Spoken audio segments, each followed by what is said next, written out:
نحمده ونصلي على رسوله الكريم اما بعد فاعوذ بالله من الشيطان الرجيم بسم الله الرحمن الرحيم وما امروا الا ليعبدوا الله مخلصين له الدين صدق الله العظيم وقال النبي صلى الله عليه وسلم انما الاعمال بالنيات او كما قال عليه الصلاة والسلام۔ معزز و مکرم سامعین، السلام علیکم ورحمۃ اللہ وبرکاتہ۔ سب سے پہلے تو اللہ تبارک و تعالیٰ کا لاکھ لاکھ شکر ہے اور اس کا احسان عظیم ہے کہ اس نے درس حدیث کا سلسلہ شروع کرنے کی توفیق عطا فرمائی، اور اللہ تبارک و تعالیٰ سے دعا ہے کہ وہ اس سلسلے کو اخلاص نیت کے ساتھ اور پابندی کے ساتھ مسلسل کرنے کی توفیق عطا فرمائے۔ کسی بھی اچھے کام کے لیے اخلاص نیت ہونا ضروری ہے، نیت خالص ہو۔ اس لیے پہلے درس حدیث کا ٹاپک بھی اسی کو منتخب کیا گیا ہے، جس کی ابتدا ہم آیت قرآنی سے کرتے ہیں۔ سورۃ البینہ کی آیت نمبر 5 میں اللہ تبارک و تعالی فرماتا ہے وَمَا أُمِرُوا إِلَّا لِيَعْبُدُوا اللَّهَ مُخْلِصِينَ لَهُ الدِّينَ، اور انہیں اس کے سوا کوئی اور حکم نہیں دیا گیا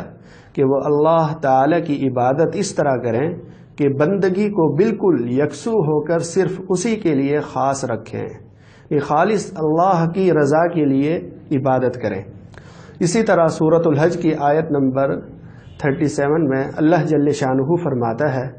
لَن يَنَالَ اللَّهَ لُحُومُهَا وَلَا دِمَاؤُهَا وَلَكِنْ يَنَالُهُ التَّقْوَى مِنْكُمْ، کہ اللہ تبارک و تعالیٰ کو ان جانوروں کا نہ تو گوشت پہنچتا ہے اور نہ ان کا خون پہنچتا ہے، لیکن اللہ کے پاس تو تمہارا تقوی پہنچتا ہے۔ ان دونوں آیات میں اخلاص نیت کا درس دیا گیا ہے، اور اسی سے متعلق، اسی کی وضاحت سے متعلق ہم مزید احادیث پڑھیں گے۔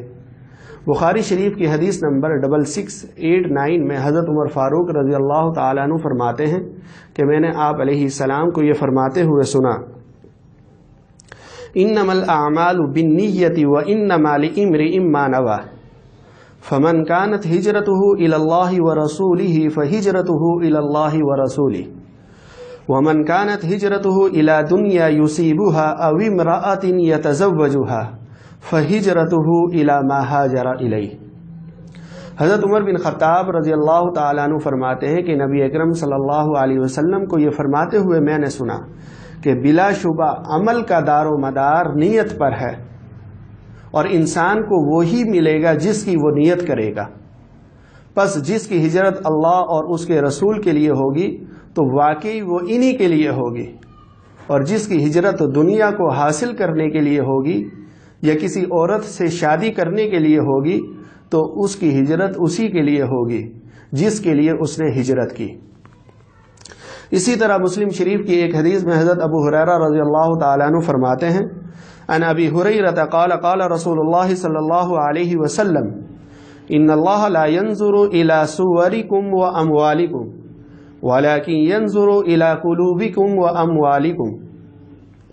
کہ حضرت ابو ہریرہ رضی اللہ تعالیٰ عنہ فرماتے ہیں کہ نبی اکرم صلی اللہ علیہ وسلم نے ارشاد فرمایا بے شک اللہ تبارک و تعالیٰ تمہاری صورتوں اور تمہارے مالوں کو نہیں دیکھتا، بلکہ وہ تو تمہارے اعمال اور تمہارے دلوں کی کیفیت کو، تمہارے دلوں کو دیکھتا ہے۔ ان دونوں احادیث سے نیت کی اہمیت واضح ہوتی ہے کہ اعمال میں نیت کا بہت اہم کردار ہے۔ اگر نیت درست نہ ہو تو ہجرت جیسی جو عظیم عبادت ہے وہ بھی لا حاصل اور بے فائدہ ہے، اور اگر نیت خالص ہو، کوئی کام خالص اللہ کی رضا کے لیے کیا گیا ہو تو راستے سے تکلیف دہ چیز ہٹانے یا پیاسے کتے کو پانی پلا دینے جیسے معمولی عمل بھی نجات کا ذریعہ بن جاتا ہے۔ جیسے انسانی جسم میں دل کو بنیادی حیثیت حاصل ہے، اگر دل بند ہو جائے تو انسانی جسم بیکار اور بے فائدہ ہو جاتا ہے، بالکل اسی طرح اعمال کے لیے نیت دل کی حیثیت رکھتی ہے کہ نیت صحیح ہوگی، خالص ہوگی، اللہ کی رضا مقصد ہوگی تو وہ عمل فائدہ مند ہوگا، اور اگر نیت درست نہیں ہے تو وہ عمل بے فائدہ اور بیکار ہے۔ اس لیے ہم جو بھی کام کریں اسے خالص اللہ کی رضا کے لیے کریں، نام و نمود اور شہرت مقصود نہ ہو، کیونکہ اس کا کوئی فائدہ نہیں۔ اس کی تائید بخاری شریف کی حدیث نمبر 2810 سے بھی ہوتی ہے، جو حضرت ابو موسیٰ اشعری رضی اللہ تعالیٰ عنہ سے روایت ہے۔ وہ فرماتے ہیں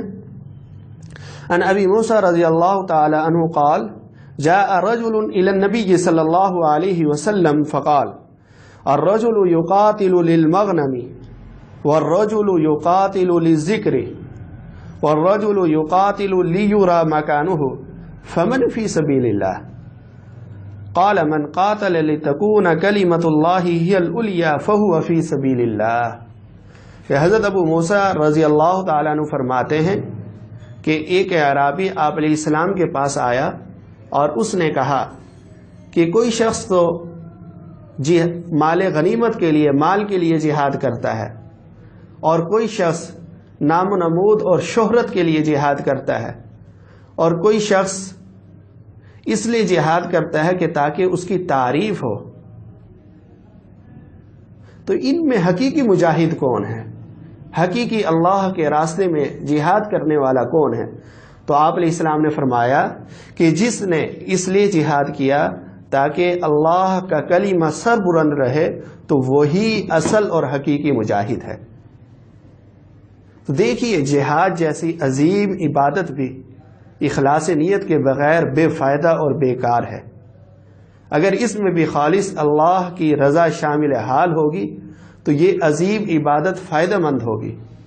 ورنہ اس کا بھی کوئی فائدہ نہیں بلکہ الٹا وبال جان بن جائے گی۔ اس لیے ہر چیز کے اندر ہمیں نیت کو مقدم رکھنا ضروری ہے۔ اسی طرح عبادات کے اندر بھی نیت ضروری ہے۔ نیت ہے کیا؟ نیت در حقیقت دل کے ارادے اور کیفیت کا نام ہے، جس کے لیے زبان سے الفاظ کی ادائیگی کوئی ضروری نہیں، بلکہ دل کی کیفیت اور ارادے کو نیت کہا جاتا ہے۔ یہی وجہ ہے کہ کسی بھی عبادت کے لیے زبان سے نیت کرنا ضروری نہیں۔ مثال کے طور پر کوئی باجماعت نماز پڑھ رہا ہو تو اب اتنی نیت کافی ہے کہ امام کی اقتداء میں فلاں نماز، مثلا فجر کی نماز میں پڑھ رہا ہو۔ اس کے علاوہ زبان سے ایک جو مخصوص نیت ہوتی ہے اس کا تلفظ کرنا یہ کوئی ضروری نہیں ہے۔ ہاں، اس دل کے ارادے کو پختہ کرنے کے لیے کوئی زبان سے تلفظ ادا کر لیتا ہے تو درست ہے، منع نہیں ہے، جائز ہے۔ لیکن اگر اس تلفظ کو وہ ضروری سمجھتا ہے یا اس کو سنت سمجھتا ہے تو یہ عمل درست نہیں ہے، کیونکہ اصل میں نیت دل کے ارادے اور کیفیت کا نام ہے۔ اور بالخصوص وہ لوگ جن کو وہم کی بیماری ہوتی ہے انہیں تو زبان سے نیت کرنے سے احتیاط کرنی چاہیے، کیونکہ کئی مرتبہ دیکھنے میں آیا ہے کہ بعض نمازی جن کو وہم کی بیماری ہوتی ہے تو وہ ساتھ کھڑے ہوتے ہیں اور وہ زبان سے نیت کر رہے ہوتے ہیں تو ایک ہی لفظ کو بار بار دہرا رہے ہوتے ہیں، جس کی وجہ سے جو ساتھ کھڑا ہے نماز پڑھ رہا ہے، جس نے نیت باندھ لی ہے، تو اس کے خشوع خضوع میں بھی فرق پڑتا ہے۔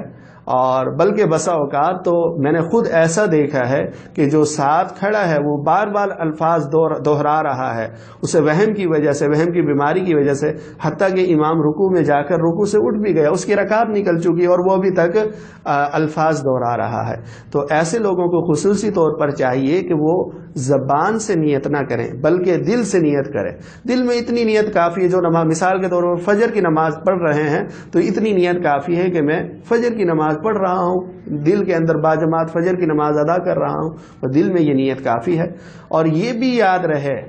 کہ نیت پر ثواب کا دار و مدار، یا نیت کا جو جہاں پر نیت کو دیکھا جائے گا وہ جائز کاموں میں ہے، مباح کاموں میں ہے، اچھے کاموں میں ہے، نیک کاموں میں۔